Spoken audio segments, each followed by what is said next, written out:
What you guys, got another video. Can a $300 mini PC replace your desktop? Minisforum M1 Lite mini PC costs $311 for the bare bones system. So this is everything you're going to get inside the box. You're going to get yourself some screws here. Also, you're going to get your VESA mount to mount this onto the back of a monitor right here. Very simple and easy to set up if you want to mount this out the way. Got a couple of extra rubber feet, your plug and your HDMI cable, your power adapter right here with barrel jack connector on it.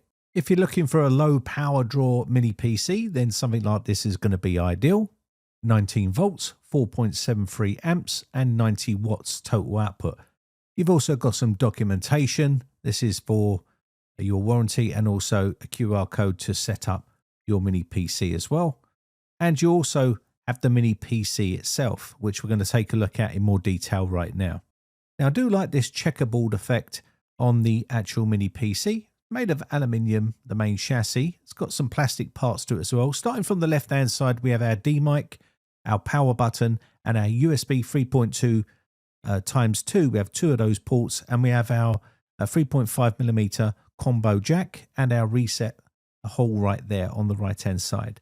Got some ventilation on both sides, like so, to keep the actual unit nice and cool. Moving on to the back, we have that expansion slot at the very top.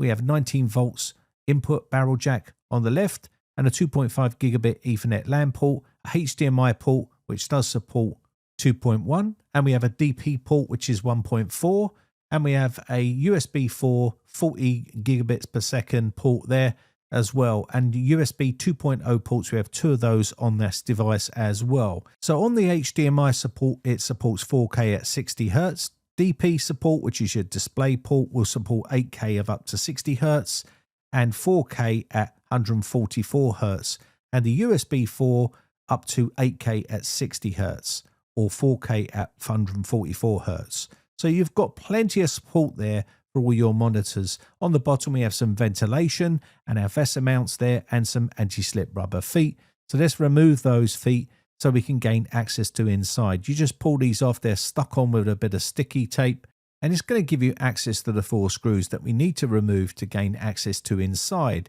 to either upgrade our components or put components in, depending on whether you bought the bare bones unit for $311. That means it's not going to have any sort of memory in there or any drive in there if you bought that version. If you bought one of the other models, it will already have some memory and a drive inside. But let's just go ahead and remove these 4 screws here so we can gain access to inside the actual unit. So let's remove the bottom. It's held on with a little cable here for the fan. So I'm just going to unplug that so we can remove the bottom part. It's just a little connector that goes to the board here that you need to unplug if you want to completely detach the bottom piece, which is made of plastic. And this is to allow the Wi-Fi antennas to get a better signal. And you can see there's a little tiny fan inside here with 2 thermal pads on here, because this does take dual NVMe drives, and they're M.2 2280 support. So you can have 2 of those inside here. Now also, this little connector here will go back in the board once I put this back. So you can see there's 1 stick of memory in here because this is a review sample sent over by Minisforum. But you can see the drive there. We do have a small drive in here, but it does support larger drives. But this is a 512 gigabyte version. They do other versions as well, and that is a PCI Express 4.0.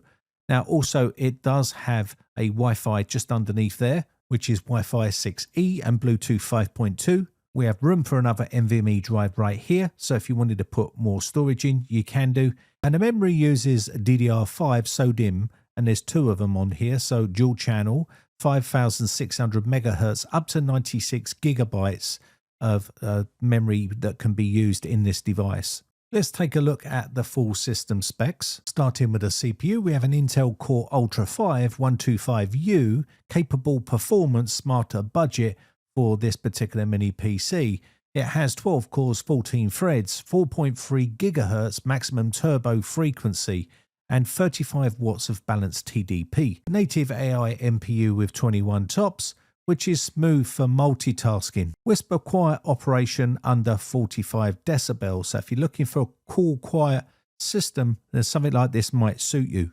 So if you're looking for something for general computing use, then something like this mini PC is going to be ideal. Low power draw and plenty of processing power. It's going to be great for watching YouTube, office work and things like that. It's a great all-round workstation for most people that want to just have a low power sort of system in the home rather than having a big desktop tower that draws a lot of power and takes up a lot of desktop space. And also this would be portable because you could quite easily put it into a backpack. Let's take a look here and take a look at some of the specs. It does come pre-installed with Windows 11 Pro 25H2.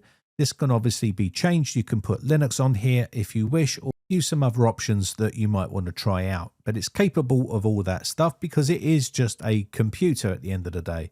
So it's made by Microcomputing HK Tech Limited. As you can see there, it's got an online support where you can click that and it will take you to their page.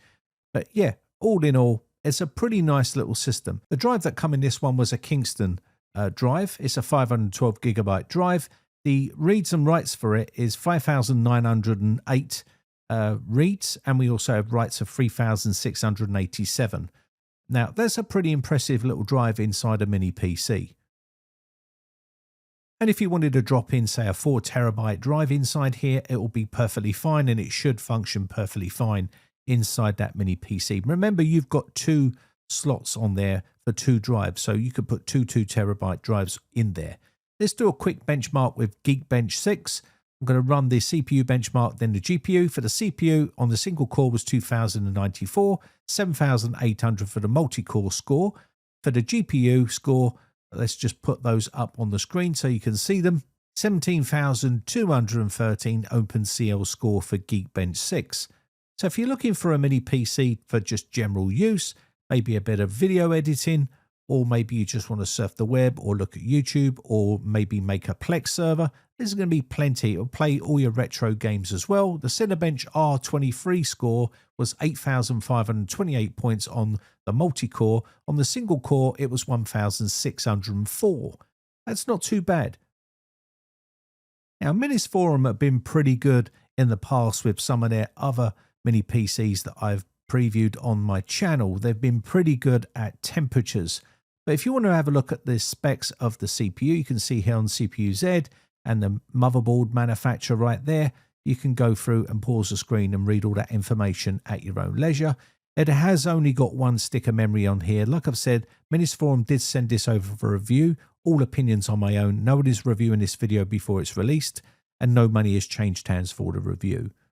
So we're going to go ahead and we'll take a look at the GPU right here. And there's the GPU settings, and we'll just do a quick benchmark on here to test the temperatures. So let's do a stress test of the CPU, and I'll quickly show you the stats on the left-hand pane here.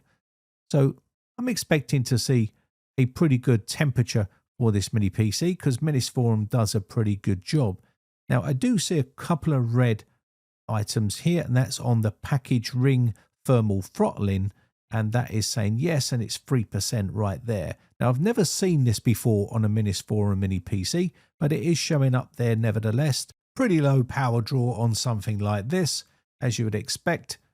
And of course, what we're going to do here now is run Jellyfish 400 Mbps 4K Ultra HD HEVC 10-bit file and see how it plays this file through the media player. Now, depending on what media players you use, that gives different results. VLC sometimes works better, but you can see it is silky smooth here. So this is going to be ideal for all of your 4K playback or a Plex server where you can plug in your media onto an external drive, or you can use the internal secondary drive slot on there for all your media. But again, works pretty well. As you can see, stopping and starting there, starts up straight away. No jerkiness whatsoever.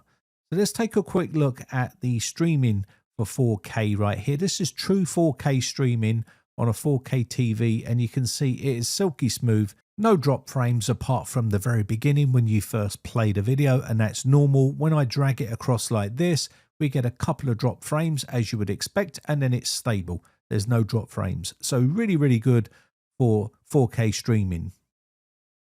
Now, I know a lot of people go on about gaming on these particular devices, but this is not really a gaming device, but it will be ideal for something like retro gaming or very light gaming or something like that. You could use this For those lower end games, yes, you can probably play some games at 720p, but it was never really designed for hardcore gaming because the GPU in there is not very high end.